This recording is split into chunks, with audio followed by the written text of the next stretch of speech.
संकष्टी चतुर्थी 20 अक्टूबर रविवार 2024 को मनाई जाएगी। चतुर्थी तिथि प्रारंभ 20 अक्टूबर 2024 को 6:46 से 21 अक्टूबर को 4:16 तक। संकष्टी चतुर्थी हिंदू धर्म का एक प्रसिद्ध त्योहार है।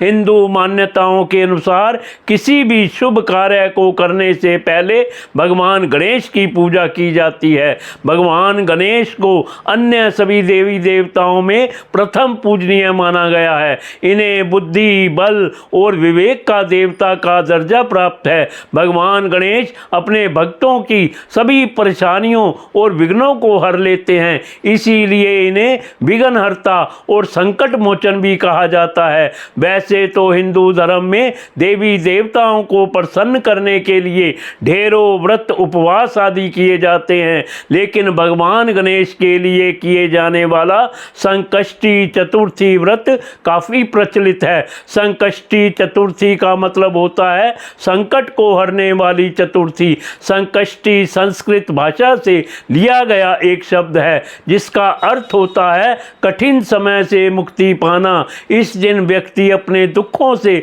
छुटकारा पाने के लिए गणपति की आराधना करता है। पुराणों के अनुसार चतुर्थी के दिन गौरी पुत्र गणेश की पूजा करना बहुत फलदायी होता है। इस दिन लोग सूर्योदय के समय से लेकर चंद्रमा उदय होने के समय तक उपवास रखते हैं। संकष्टी चतुर्थी को पूरे विधि विधान से गणपति की पूजा पाठ की जाती है। संकष्टी चतुर्थी कृष्ण पक्ष और शुक्ल पक्ष के चौथे दिन मनाई जाती है। हिंदू पंचांग के अनुसार चतुर्थी हर महीने में 2 बार आती है, जिसे लोग बहुत श्रद्धा से मनाते हैं। पूर्णिमा के बाद आने वाली चतुर्थी को संकष्टी चतुर्थी कहते हैं। वहीं अमावस्या के बाद आने वाली चतुर्थी को विनायक चतुर्थी कहते हैं। संकष्टी चतुर्थी को भगवान गणेश की आराधना करने के लिए विशेष दिन माना गया है। शास्त्रों के अनुसार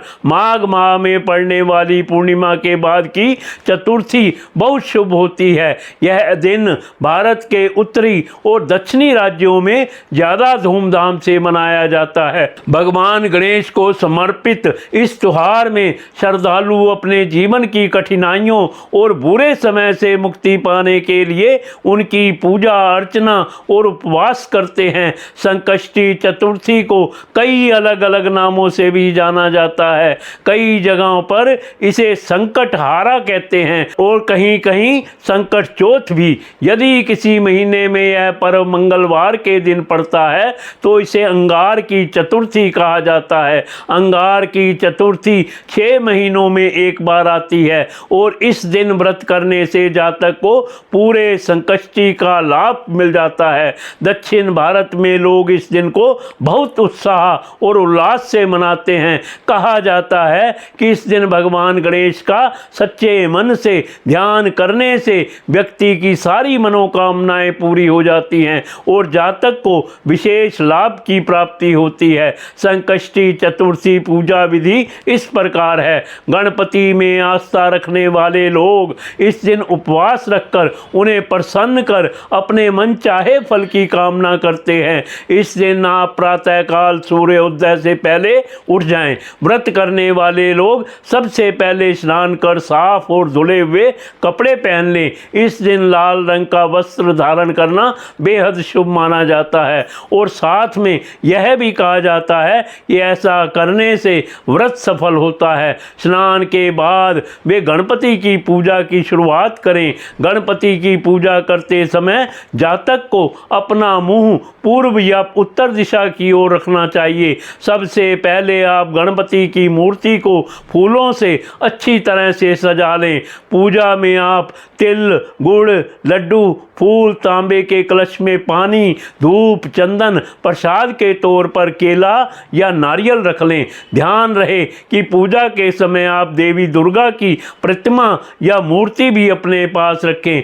ऐसा करना बेहद शुभ माना जाता है। गणपति को रोली लगाए फूल और जल अर्पित करें। संकष्टी को भगवान गणपति को तिल के लड्डू और मोदक का भोग लगाएं। गणपति के सामने धूप दीप जला लगाकर इस मंत्र का जाप करें। ओम गजाननम भूतम गणादि सेवितम कपित जम्बू फलचार भक्षणम उमास्तम शोक विनाशकारम नमामि विघ्नेश्वरम पाद पंकजम। पूजा के बाद आप फल, मूंगफली, खीर, दूध या साबूदाने को छोड़कर कुछ भी ना खाएं। बहुत से लोग व्रत वाले दिन सेंधा नमक का इस्तेमाल करते हैं, लेकिन आप सेंधा नमक नज़रअंदाज करने की कोशिश करें। शाम के समय चांद के निकलने से पहले आप गणपति की पूजा करें और संकष्टी व्रत कथा का पाठ करें। पूजा समाप्त होने के बाद प्रसाद बांटें। रात को चांद देखने के बाद व्रत खोला जाता है और इस प्रकार संकष्टी चतुर्थी का व्रत पूर्ण होता है। संकष्टी के दिन गणपति की पूजा करने से घर से नकारात्मक प्रभाव दूर होते हैं और शांति बनी रहती है। ऐसा कहा जाता है कि गणेश जी घर में आ रही सारी विपदाओं को दूर करते हैं और व्यक्ति की मनोकामनाओं को पूरा करते हैं। चंद्र दर्शन भी चतुर्थी के दिन बहुत शुभ माना जाता है। सूर्योदय से प्रारंभ होने वाला यह व्रत चंद्र दर्शन के बाद संपन्न होता है। पूरे साल में संकष्टी चतुर्थी के 13 व्रत रखे जाते हैं।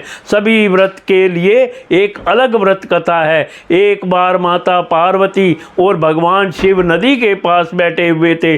तभी अचानक माता पार्वती ने चौपड़ खेलने की अपनी इच्छा जाहिर की, लेकिन समस्या की बात यह थी कि वहां उन दोनों के अलावा तीसरा कोई नहीं था जो खेल में निर्णायक की भूमिका निभाए। इस समस्या का समाधान निकालते हुए शिव और पार्वती ने मिलकर एक मिट्टी की मूर्ति बनाई और उसमें जान डाल दी। मिट्टी से बने बालक को दोनों ने यह आदेश दिया कि तुम खेल को अच्छी तरह से देखना और यह फैसला लेना कि कौन जीता और कौन हारा।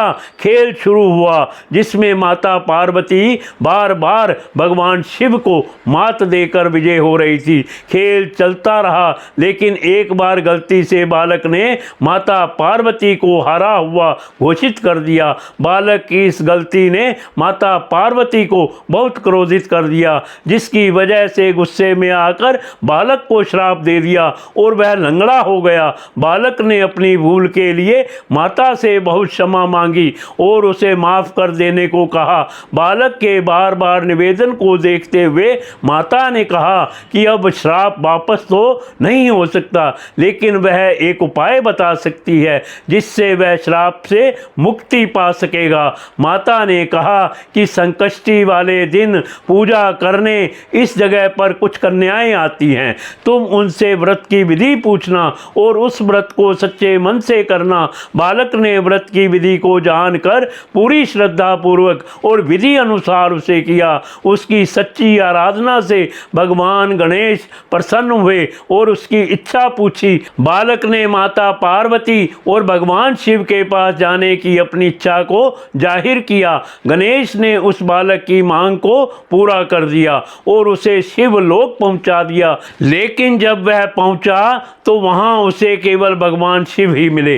माता पार्वती भगवान शिव से नाराज होकर कैलाश छोड़कर चली गई होती है। जब शिव ने उस बच्चे को पूछा कि तुम यहाँ कैसे आए, तो उसने उन्हें बताया कि गणेश की पूजा से उसे यह वरदान मिला है। तो उसने उन्हें बताया कि गणेश की पूजा से उसे यह वरदान प्राप्त हुआ है। यह जानने के बाद भगवान शिव ने भी पार्वती को मनाने के लिए उस व्रत को किया, जिसके बाद माता पार्वती भगवान शिव से प्रसन्न होकर वापस कैलाश लौट आती है। इस कथा के अनुसार संकष्टी के दिन भगवान गणेश का व्रत करने से व्यक्ति की हर मनोकामना पूरी होती है।